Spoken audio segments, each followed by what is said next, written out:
എല്ലാ കൂട്ടുകാർക്കും അഡ്രീസ് വേൾഡിലേക്ക് സ്വാഗതം.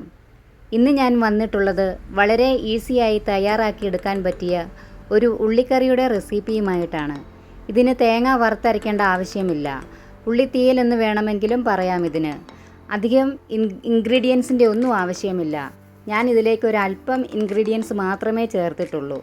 ഇതെങ്ങനെയാണ് ഉണ്ടാക്കുന്നതെന്ന് നമുക്ക് നോക്കാം. അതിനു മുമ്പായി എൻ്റെ വീഡിയോ ആദ്യമായി ആരെങ്കിലും കാണുന്നുണ്ടെങ്കിൽ ഒന്ന് സബ്സ്ക്രൈബ് ചെയ്യണം. കൂടെയുള്ള ബെല്ലൈക്കൺ ഒന്ന് ക്ലിക്ക് ചെയ്താൽ ഓൾ എന്നൊരു ഓപ്ഷൻ കാണാൻ പറ്റും. അതിൽ കൂടി ഒന്ന് ക്ലിക്ക് ചെയ്താൽ ഞാനിടുന്ന എല്ലാ വീഡിയോസിൻ്റെയും നോട്ടിഫിക്കേഷൻ അതാത് സമയത്ത് നിങ്ങളുടെ ഫോണിൽ നിങ്ങൾക്ക് ലഭിക്കുന്നതായിരിക്കും. ഇതിലേക്ക് എന്തൊക്കെയാണ് ആവശ്യമായിട്ടുള്ളത് എന്ന് നമുക്ക് നോക്കാം. ഞാനിവിടെ എടുത്തിരിക്കുന്നത് 250 ഗ്രാം ചുവന്നുള്ളിയാണ്. കൂടെ കുറച്ച് കറിവേപ്പില എടുത്തിട്ടുണ്ട്. പിന്നെ ഞാനിതിലേക്ക് എടുത്തിരിക്കുന്നത് 2 ടീസ്പൂൺ കാശ്മീരി മുളക് പൊടിയാണ്. നിങ്ങൾക്ക് സാധാ മുളക് പൊടി വേണമെങ്കിലും എടുക്കാം. അപ്പോൾ ഇതിൻ്റെ പകുതിയേ ആകാവുള്ളൂ. 1/4 ടീസ്പൂൺ മഞ്ഞൾപ്പൊടി എടുത്തിട്ടുണ്ട്. 1 ടീസ്പൂൺ മല്ലിപ്പൊടി ചേർക്കുന്നു. പിന്നെ ഇതിലേക്ക് 2 പച്ചമുളക്, കൂടെ ഒരു വറ്റൽമുളക്, അത് കടുക് വറുക്കുന്ന സമയത്ത് ചേർക്കാൻ വേണ്ടിയിട്ട്. പിന്നെ എടുത്തിരിക്കുന്നത് കായമാണ്. കായം മസ്റ്റായിട്ടും വേണ്ടതാണിതിന്. പിന്നെ ഞാനിതിലേക്ക് എടുത്തിരിക്കുന്നത് ശർക്കരയാണ്. നിങ്ങളുടെയൊക്കെ നാട്ടിൽ എന്താണ് പറയുന്നതെന്ന് ഒന്ന് കമൻറ്റ് ചെയ്യണേ. ഞങ്ങളിവിടെ ശർക്കര എന്നാണ് ഇതിന് പറയുന്നത്. പിന്നെ എടുത്തിരിക്കുന്നത് കടുകാണ്. കൂടെ തന്നെ ഒരല്പം ഉലുവയും ചേർക്കുന്നുണ്ട്. പിന്നെ ഇതിനായിട്ട് ഞാൻ എടുത്തിരിക്കുന്നത് ഒരു നെല്ലിക്ക വലുപ്പത്തിലുള്ള വാളൻപുളിയാണ്. ഇത് നമുക്ക് വെള്ളത്തിൽ കുതിർത്ത് ഇതിൻ്റെ നീരാണ് ആവശ്യമായിട്ടുള്ളത്. ഇത്രയുമാണ് നമുക്കിതിനായിട്ട് ആവശ്യമായി വന്നിട്ടുള്ളത്. നമുക്ക് സ്റ്റൗ കത്തിക്കാം. ഇതിലേക്ക് ഞാൻ എടുത്തിരിക്കുന്ന ഒരു മൺചട്ടിയാണ്. ഉള്ളിക്കറിയൊക്കെ വെക്കാൻ മൺചട്ടിയാണ് ഏറ്റവും നല്ലത്.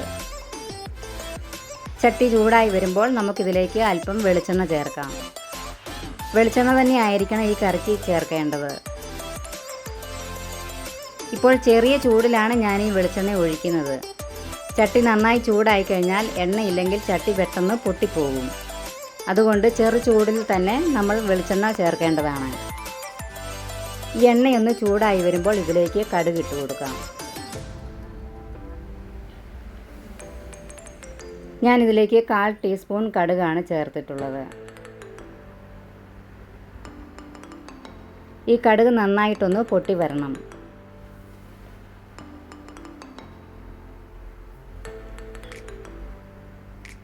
ഇതിന് ശേഷം ഞാനിതിലേക്ക് 1/4 ടീസ്പൂൺ ഉലുവ ചേർക്കുന്നുണ്ട്. ഇതും കൂടി നന്നായിട്ട് എണ്ണയിൽ കിടന്നൊന്ന് പൊട്ടി വരണം. ഇനി ഞാനിതിലേക്ക് ഒരു ഉള്ളി ചെറുതായി വട്ടത്തിൽ അരിഞ്ഞത് ചേർക്കുന്നുണ്ട്.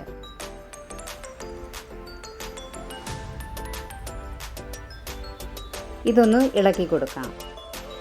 ഗോൾഡൻ ബ്രൗൺ നിറമാകുന്നത് വരെ ഇതൊന്ന് ഇളക്കി കൊടുക്കണം. ഇനി ഇതിലേക്ക് 2 പച്ചമുളക് ചെറുതായി അരിഞ്ഞത് കൂടി ചേർക്കുന്നുണ്ട്.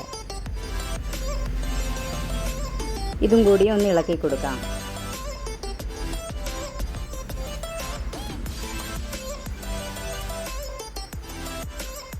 പച്ചമുളകിൻ്റെ പച്ചമണമൊക്കെ ഒന്ന് മാറുന്നത് വരെ എണ്ണയിൽ കിടന്നൊന്ന് മൂക്കണം. ഇനി ഞാനിതിലേക്ക് ഒരു വറ്റൽമുളകാണ് ചേർക്കുന്നത്. 3ആയി മുറിച്ച വറ്റൽമുളക് ചേർക്കുന്നു. ഇനി ഇതിലേക്ക് ഞാൻ ചേർക്കുന്നത് കായമാണ്. 1 ടീസ്പൂൺ കായം കൂടി നമുക്കിതിലേക്ക് ചേർക്കാം. ഒഴിവാക്കാൻ പറ്റാത്ത ഒരു ഇൻഗ്രീഡിയൻസ് ആണ് ഈ കായം എന്ന് പറയുന്നത്. ഇത് നിർബന്ധമായും ചേർക്കണം. ഇനി ഇതിലേക്ക് അരിഞ്ഞു വെച്ചിരിക്കുന്ന ഉള്ളി ചേർത്ത് കൊടുക്കാം.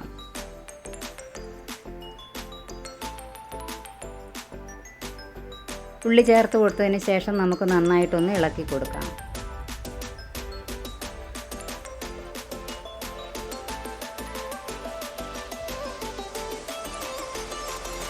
ഈ ഉള്ളി പെട്ടെന്നൊന്ന് വഴന്നു വരുന്നതിലേക്കായിട്ട് നമുക്കൊരല്പം ഉപ്പ് ചേർത്ത് കൊടുക്കാം.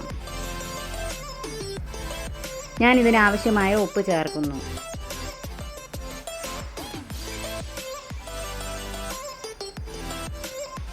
ഈ ഉപ്പ് കൂടി ചേർത്തതിന് ശേഷം നമുക്കിത് നന്നായിട്ടൊന്ന് വഴറ്റിയെടുക്കാം. ഇനി ഇതിലേക്ക് ഒരല്പം കറിവേപ്പില ചേർക്കാം. ഇതും കൂടി ചേർത്ത് നന്നായിട്ടൊന്ന് വഴറ്റിയെടുക്കാം.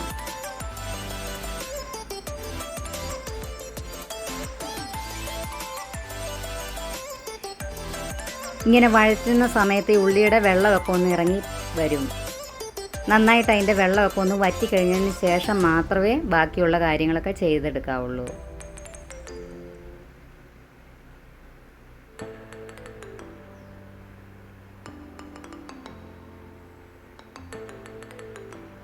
ഇത് നന്നായിട്ടൊന്ന് വഴറ്റിയെടുക്കണം.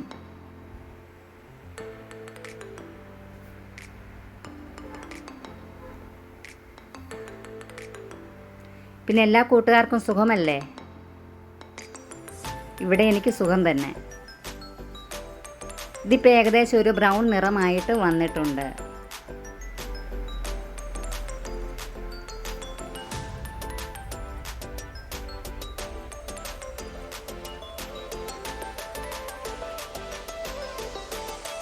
ഇതേ പരുവത്തിലായിരിക്കണം ഇത് ആകേണ്ടത്. ഇനി നമുക്കിതിലേക്ക് മുളക് പൊടി ചേർത്ത് കൊടുക്കാം. 2 ടീസ്പൂൺ കാശ്മീരി മുളക് പൊടിയാണ് ചേർത്തിട്ടുള്ളത്. 1/4 ടീസ്പൂൺ മഞ്ഞൾപ്പൊടി ചേർക്കാം. 1 ടീസ്പൂൺ മല്ലിപ്പൊടി കൂടി ചേർക്കാം. ഈ പൊടികളുടെയൊക്കെ പച്ചമണം മാറുന്നത് വരെ നന്നായിട്ടൊന്ന് മൂപ്പിച്ചെടുക്കാം.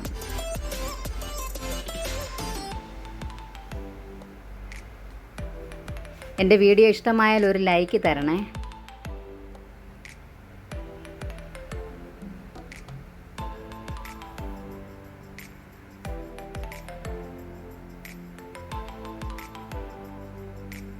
ഇതിപ്പോൾ ആയി വന്നിട്ടുണ്ട്. ഇനി ഇതിലേക്ക് ഞാൻ ചേർക്കുന്നത് കുതിർത്ത് വെച്ചിരുന്ന പുളിയാണ്. ആ വെള്ളം ചേർക്കുന്ന വീഡിയോ എടുക്കാൻ എനിക്ക് പറ്റിയില്ല. ആ പുളിവെള്ളം ചേർത്തിട്ട് ഒന്ന് തിളപ്പിക്കണം.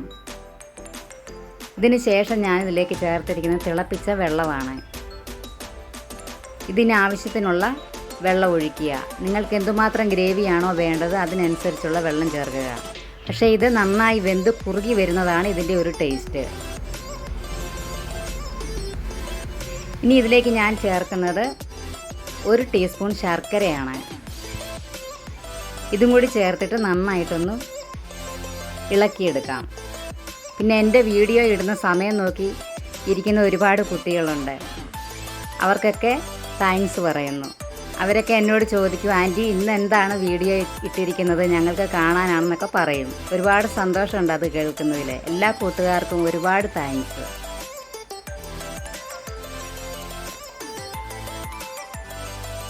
എൻ്റെ വീഡിയോ കാണുന്ന ആരെങ്കിലും ആദ്യമായിട്ട് ഇത് കാണുന്നുണ്ടെങ്കിൽ ഒന്ന് സബ്സ്ക്രൈബ് ചെയ്യണേ. കൂടെയുള്ള ബെല്ലൈക്കൺ ഒന്ന് ക്ലിക്ക് ചെയ്താൽ ഓൾ എന്നൊരു ഓപ്ഷൻ കാണാൻ പറ്റും. അതിൽ കൂടി ക്ലിക്ക് ചെയ്താൽ ഞാനിടുന്ന എല്ലാ വീഡിയോസിൻ്റെയും നോട്ടിഫിക്കേഷൻ നിങ്ങൾക്ക് കിട്ടുന്നതായിരിക്കും. ഇനി ഒന്ന് അടച്ച് വെച്ച് ഒരു 2 മിനിറ്റ് ഒന്ന് നമുക്ക് ആവിയിൽ വേവിച്ചെടുക്കാം. ഇപ്പോൾ കണ്ട എണ്ണയൊക്കെ നന്നായി തെളിഞ്ഞു വന്നിട്ടുണ്ട്. ഇത് ചോറിൻ്റെ കൂടെയും ചപ്പാത്തിയുടെ കൂടെയും പൊറോട്ടയുടെ കൂടെയും ഒക്കെ കഴിക്കാൻ നല്ലതാണ്. നല്ലൊരു സ്മെല്ല് വരുന്നുണ്ട്. നല്ല അടിപൊളി കറിയാണിത്. നിങ്ങളൊന്ന് തീർച്ചയായിട്ടും ഉണ്ടാക്കി നോക്കണം. വീഡിയോ ഇഷ്ടമായാൽ നിങ്ങളുടെ ഫ്രണ്ട്സിനും റിലേറ്റീവ്സിനും ഒക്കെ ഒന്ന് ഷെയർ ചെയ്യാൻ മറക്കരുത്.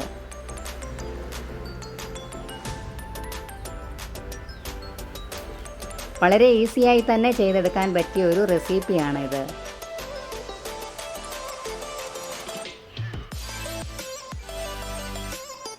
ഇതാണ് ഈ വീഡിയോയുടെ ഫൈനൽ ലുക്ക്. തീർച്ചയായിട്ടും നിങ്ങളിതിങ്ങനെയൊന്നും ഉണ്ടാക്കി നോക്കുക. ഫീഡ്ബാക്ക് അറിയിക്കുക. നാളെ ഇതേ സമയം ഇതുപോലെ നല്ലൊരു വീഡിയോയുമായി ഞാൻ വരുന്നതായിരിക്കും.